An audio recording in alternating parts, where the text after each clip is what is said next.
Welcome to Durga classes. आज हम करेंगे शिक्षा मनोविज्ञान के बहुत ही इम्पोर्टेंट क्वेश्चंस जो कि पेपर में पूछे जाते हैं। तो चलिए शुरू करते हैं अपनी आज की ये वीडियो। पहला है, प्रशिक्षण एवं अनुभव के द्वारा व्यवहार में होने वाले परिवर्तन को अधिगम कहते हैं। यह किसने कहा है? इसका राइट आंसर है ऑप्शन नंबर 1, गेट्स ने। अगला प्रश्न है, कोई भी बालक सीखना शुरू करता है, कब करता है? जब बच्चा जन्म लेता है तभी से वह कुछ न कुछ सीखना शुरू कर देता है।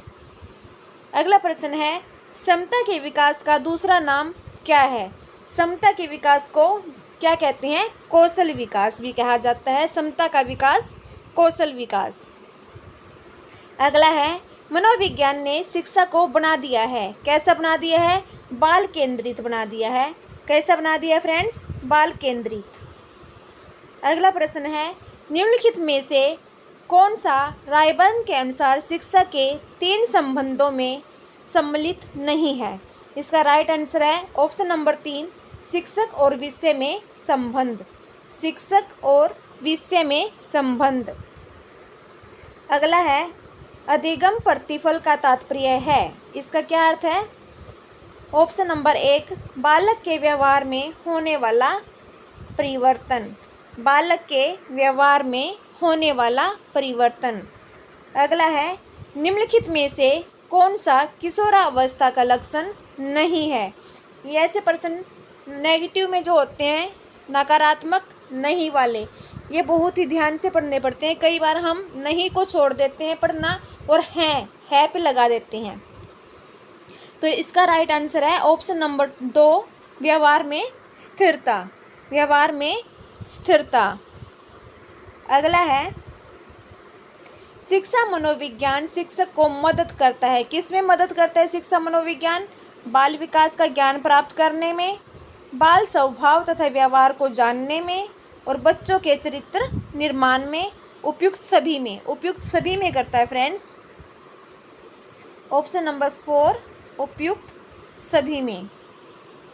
अगला प्रश्न है, निम्नलिखित में से कौन सा शिक्षा मनोविज्ञान के अध्ययन की वस्तुनिष्ठ विधि नहीं है? इसका राइट आंसर है ऑप्शन नंबर 3, आत्मनिरीक्षण विधि। आत्मनिरीक्षण विधि।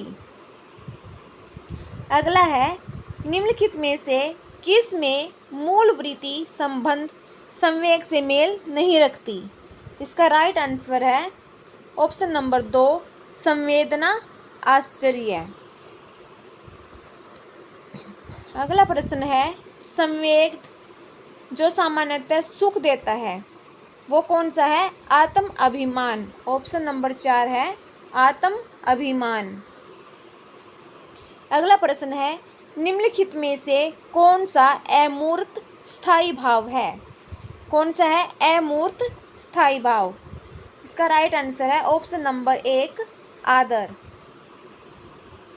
अगला प्रश्न है, किसी दुखी व्यक्ति को सहानुभूति के 2 शब्द कहना, यह किसका उदाहरण है? यह है फ्रेंड्स निष्क्रिय सहानुभूति का। निष्क्रिय सहानुभूति का। अगला है, किसी व्यक्ति के विकास में के संबंध में क्या सही नहीं है? क्या सही नहीं है? यह जन्म से मृत्यु तक जारी रहता है, सही है। वृद्धि विकास का एक हिस्सा है, यह भी सही है।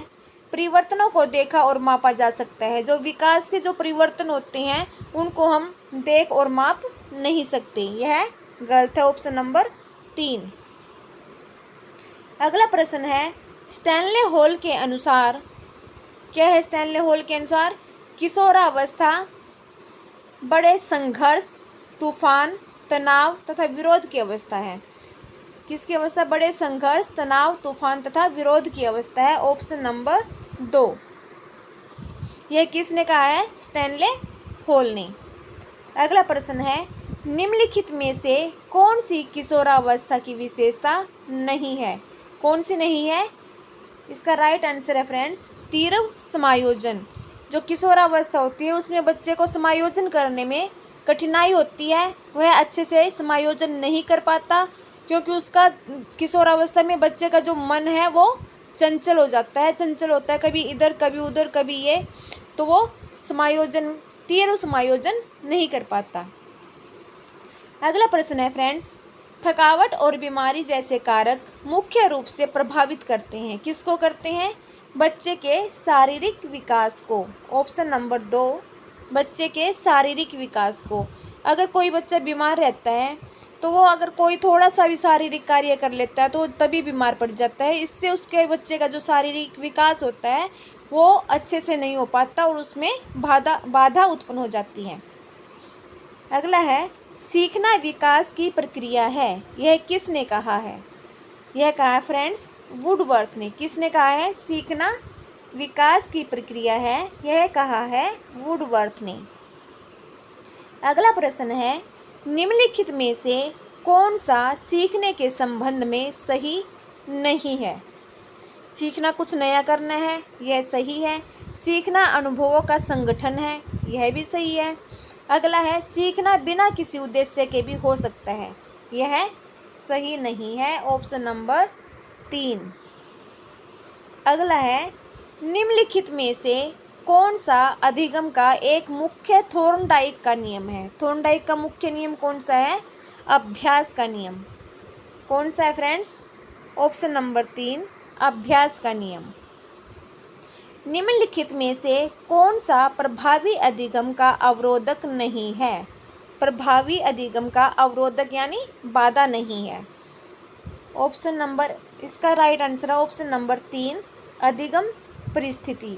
अधिगम परिस्थिति। अगला प्रश्न है, कंप्यूटर की किस इकाई में जटिल गणनाएं करने की क्षमता होती है? इसका राइट आंसर है ऑप्शन नंबर 3, केंद्रीय प्रोसेसिंग इकाई। केंद्रीय प्रोसेसिंग इकाई। अगला प्रश्न है फ्रेंड, निम्नलिखित में से कौन सी शिक्षण अधिगम सामग्रियों से संबंधित एक गतिविधि सहायक सामग्री नहीं है? इसका राइट आंसर है ऑप्शन नंबर 1, ओवरहेड प्रोजेक्टर।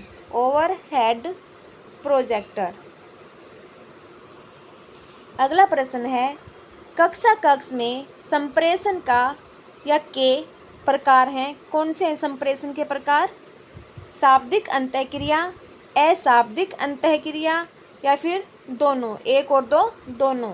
इसका राइट आंसर है 1 और 2 दोनों। अगला प्रश्न है फ्रेंड, अनुदेशन का प्रणाली उपागम है? क्या है अनुदेशन का प्रणाली उपागम? समस्या केंद्रित। इसका राइट आंसर है ऑप्शन नंबर 4, समस्या केंद्रित। चलिए फ्रेंड्स, आज के लिए बस इतना ही। अगर आपको वीडियो पसंद आए तो प्लीज़ वीडियो को लाइक करना, शेयर करना और मेरे चैनल को सब्सक्राइब ज़रूर करना। चलिए फ्रेंड्स, ताकि मैं आपके लिए ऐसे ही यूज़फुल वीडियोज़ लेकर आती रहूँ।